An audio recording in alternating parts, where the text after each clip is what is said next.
Good morning, YouTube family. Well, you are up early with me this morning, and we're going to get some supper in the slow cooker because Miss Lori will be leaving out pretty early this morning for work. And you can see I've got my little scrubby shirt on. I have different scrubby shirts like this that I wear to work that has different little characters and just different little things on the kids. They just love my scrub shirts. They say, Miss Lori, I just love your shirt. So that's why I have this on. But anyways, we are going to help Miss Lori out, and we're going to put something in my slow cooker because I will be gone from early this morning till close to 6 o'clock tonight. And that makes me coming in pretty late trying to get supper on the table for Mr. Brown. So I went out to the freezer because we eat out of our pantry and our freezer. We don't do a lot of shopping in the grocery stores and stuff except just for maybe a few produce or fruit or stuff like that. I mean, we go a long time eating out of our freezers and pantries. But anyways, I went out there and I found a big bag of hash browns. Of course, I had hamburger meat. And I just went to my pantry and just grabbed some odds and ends. So we're going to put a casserole together. And this is a hamburger and hash brown casserole. And what's so good about this casserole is you can make it your own. Put in it whatever you got and whatever you like. There's so many different things you can put in this thing. I'm going to make it pretty simple. And then as we go to throwing it together, we'll kind of discuss maybe the different things you can put in there to just make it go further and maybe get some vegetables and into some kids that maybe don't like to eat their vegetables and stuff like that. But so let's get going on our hash brown and hamburger casserole because I'm fixing to leave out. Y'all don't pay no attention to my dirty dishes in the sink. There's always something dirty in the sink, I guarantee you. Mr. Brown gets up in the morning, he makes him coffee, and sometimes the night before we might have a little snack or something. Not very much. We can't eat and go to bed, that's for sure. So I'm just spraying the inside of my slow cooker. This is a Cuisinart slow cooker. I know a lot of people have asked me that have only used crock pots all their life, what's the difference? And I didn't really know there was such a difference till really I started on YouTube and was watching different people using slow cookers instead of crock pots. And it helps me so much. I've got a can of, this is 10.5 ounce can of cream of celery. And you can use pretty much any kind of cream of whatever you've got. And if you've got your homemade, that's even better. I don't have any homemade cream of something mix made up. I need to get that done. And then I've got a can of cream of mushroom. So we've got a can of cream of celery and a can of cream of mushroom. And I'll discuss the difference between a crock pot and a slow cooker when we get everything mixed in there. So we got our 2 cans of soap, and I'm going to add, I'm just going to eyeball it, a half a cup of milk,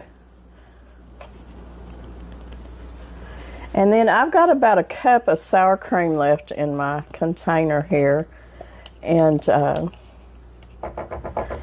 going to put that in there. If you don't have sour cream, it's not a have to, but it's just one of them things. If you got it and need to use it, throw it in there because it's just going to make it that much better. If you got half a stick of block of cream cheese that you need to use up, put that in there.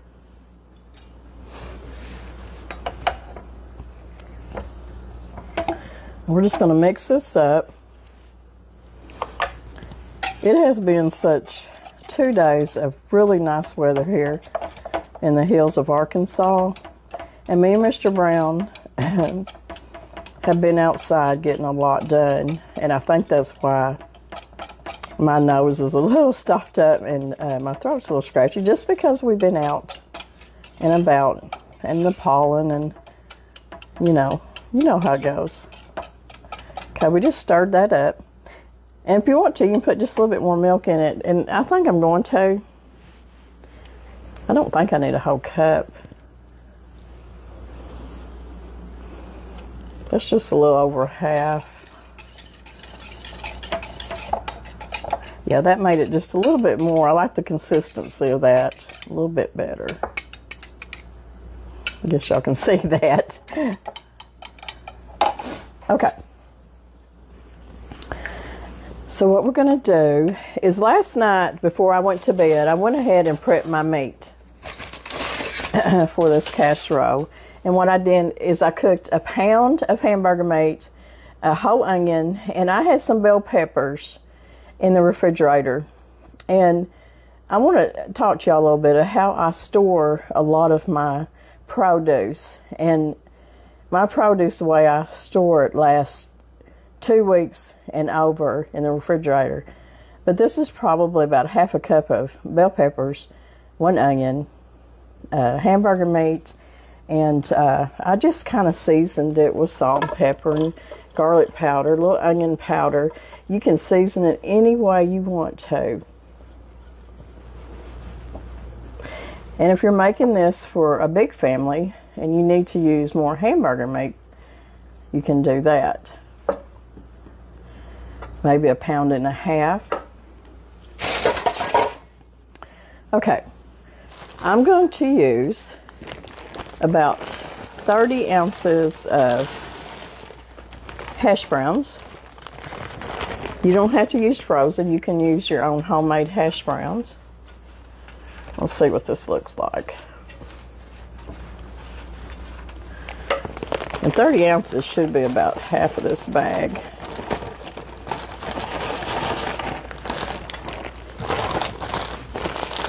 Yeah.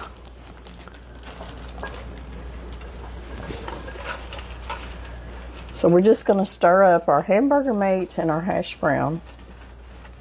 Now at this point, if you want to put you some mushrooms, you want to put you some, my go-to vegetables is frozen peas and carrots. I do that sometimes. Put you a little can of green chilies in here. That'll work. Now I'm going to put in here in my bowl, I'm going to put a big tablespoon of minced garlic.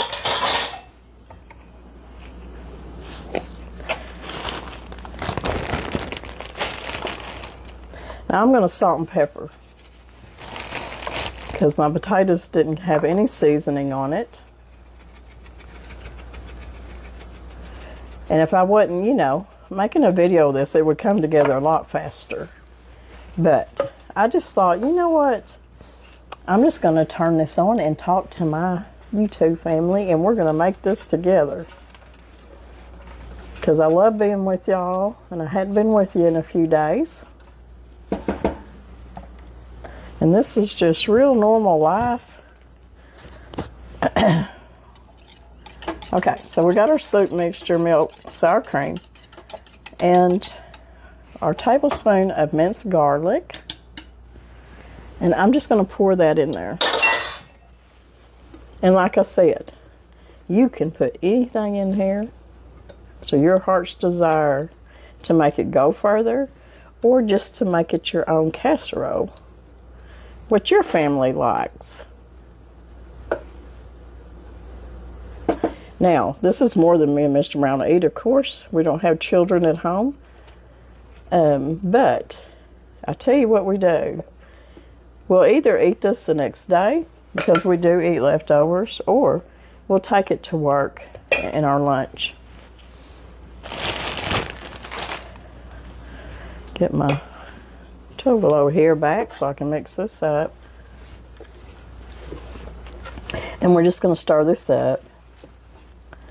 Now I'm going to put a little bit of cheese with this. I probably got about 3 cups of cheese there in the bag. Mr. Brown shredded that for me last night. I was getting my hamburger meat and stuff cooked up, and he was watching a Western, and It's so funny. I took him a bowl, and I took him the grater, and I took him the block of cheese, and I said, would you help me out and grate this for me? And he did. He's a good helper when I need help. So, very easy ingredients, very easy to put together.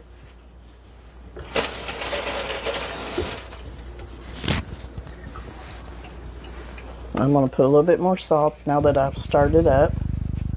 Of course, your cream of whatever you use, soup, unless you get low sodium, has got plenty of salt in it too. So you have to be careful of that. But you can add any seasoning in here. You can make this even like a taco bake. You can put taco seasoning, some green chilies in it, and of course your cheese, and that would be good. It's a very versatile casserole, that's for sure. Okay, let's see. Miss Lori's hand is about a cup. So I'm going to do 2 cups, and then when we get home, right before, probably about 5 minutes before we eat, I'll put some more cheese on it. It'll be still on low or on warm, and it'll melt that cheese on top if you want more cheese. This is a very good thing to take to potlucks, stuff like that. So you got your one meal right here in one pot, slow cooker. Slow cooker has become my best friend because I do work off the homestead very many hours. So now that I got started up, I'm just going to kind of spread it around a little bit.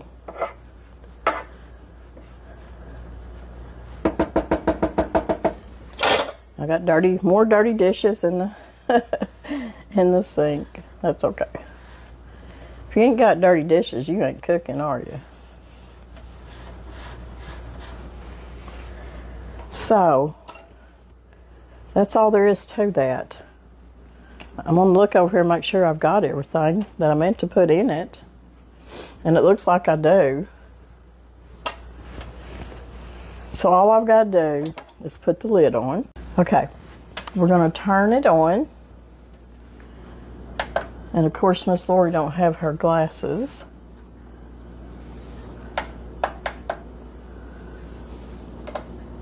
There it is. Okay, we're going to go over to slow cook, and it's already on low, so I don't have to change that. And I'm going to put it up here for 6 hours. So it's on slow cook, 6 hours, on low. We're going to start it. Now, if you wanted to do this in less time, you could do it on high for probably 3 to 4 hours. You just have to check it. Now, the thing about the slow cooker compared to a crock pot. Oh, I've had so many crock pots, and I'll tell you what, why I had so many, because I used them so much. But a slow cooker like this, and there's different brands, not just Cuisinart, there's all different kinds of brands. And you can put your product in here and put it to whatever, you know, it needs to be. You're on low, high, how many hours. This thing sautés. You can saute in here before you slow cook. It's got a lot of different features. But at the end of the cooking time, what it'll do is it'll go from low to warm. And it'll stay on warm for about 3 hours. So you have that time that it's going to stay warm for you. So when you get home, your supper's still warm. A crock pot, I mean, if you put it on low and you leave it, I mean, all the old crock pots I used to have, you had to really watch it. And sometimes I would overcook so many different things because you put it on high or you put it on low and that's all you got. So sometimes you'd overcook stuff. And you can't leave a crock pot and go to work and be gone that many hours and expect your product to be, you know, what it should be when you get home. So I've got it cooking here. I'm going to finish getting ready for work, and we're going to go to work and see all them wonderful children, and then I'll babysit for a little bit after work, and then I come home and my supper will be done. Mr. Brown will be home, and I guarantee you by that many hours you're ready to sit down and just eat a little bit. And of course we always have chores to do too. Y'all know how that is. But anyways, y'all have a beautiful day. I'll see you here in just a little bit when we get home from work, and I'll show you the end product of our hamburger and hash brown casserole. So we are back from work, guys. It has been a long day, and my hamburger and hash brown casserole is done. It's been sitting on warm for several hours, and I'm going to take the rest of my cheese. I'm going to take the lid off, and I'm going to put some more cheese on it, put the lid back on because it's still sitting on the warm setting that it switched to once it got done cooking, and it'll melt this cheese and be ready for us to eat. So I'm so happy that I come home and I've got supper cooked. I'll just make a little side salad, and we'll sit down and eat and rest for a minute, and then we'll get back after it. So I'm just going to take, this is going to be pretty cheesy because there is cheese in it and cheese on top of it. Can't have too much cheese.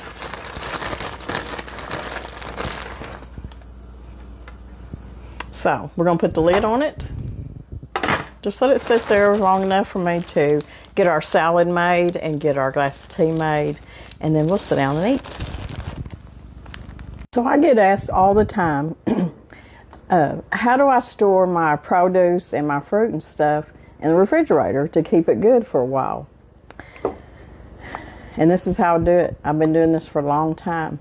You can spend a lot of money on different things. I have to try to keep your vegetables and stuff just as crisp and good as you can for as long as you can. And what I have found is just a regular mason jar with a lid. The bell peppers that I put in that casserole was from 2 weeks ago, and I had sliced them up and put them in a mason jar, and I always put just a part of a paper towel down here, and what that does is it just kind of keeps that moisture down here instead of it being all over your produce. And I took this out because I wanted to make sure, but this is from 2 weeks ago, and I usually would store my celery in aluminum foil, and I don't like using aluminum foil like that all the time. So anyways, in here in this jar, it has stayed crispy. You can hear it. It's crispy still. Excuse me. And those bell peppers were too. They were just as good as they was the day that I cut them up. I put lettuce in quart jars. I cut the lettuce up. First I wash it good, and I put it in a spinner. I dry that lettuce off really good. Then I put it in a jar with a little piece of paper towel on the bottom, put a lid on it, and it'll stay in my refrigerator for a couple of weeks and be good. I've also done that with gallon jars. I've cut that much lettuce up before, and as long as it's a good, preserving jar with a good lid on it, it works. I tell you what we used to do at school. When I was cooking in the lunchroom years ago, we would get produce in. And now they use bagged lettuce for salads. But back then, we'd get big old boxes of iceberg lettuce. And whoever was on the salad bar that month, you would soak all them heads of lettuce and cut it up. And then you do your best to drain it and then rinse it again. But then we had those big 5-gallon see-through containers that had the measurements. I know some of y'all have seen them with a good lid on it. And we'd put all that lettuce in that big old container. Then we would run very cold water over this lettuce and let it fill up to the top, and push that lettuce down, then put that lid on. That lid would fit down really good. Then we would put all that lettuce submerged in that cold water in the big cooler. That water would get ice cold almost.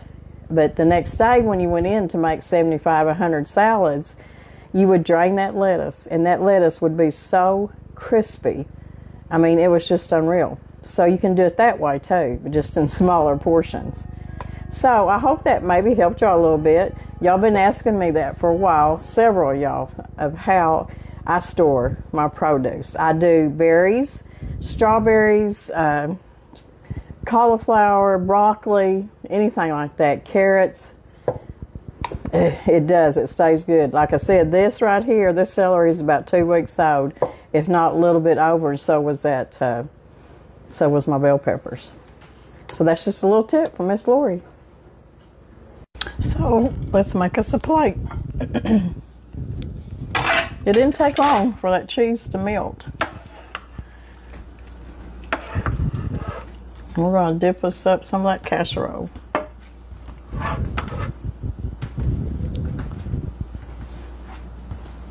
And see how cheesy it is.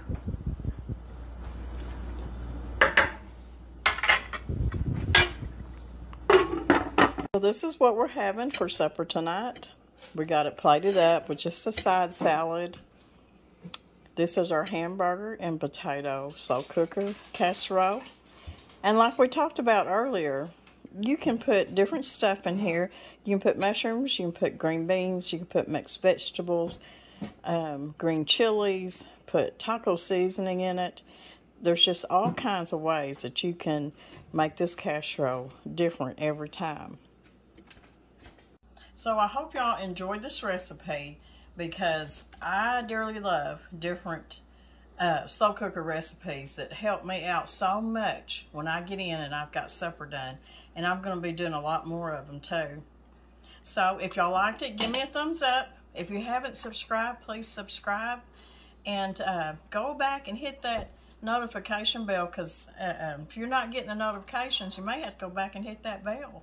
So anyways, we'll be seeing y'all in a couple of days. Don't know what we'll be doing, but we'll be doing something. Ain't that right, Mr. Brown? You got that right. God bless everybody. We'll see you in a couple of days.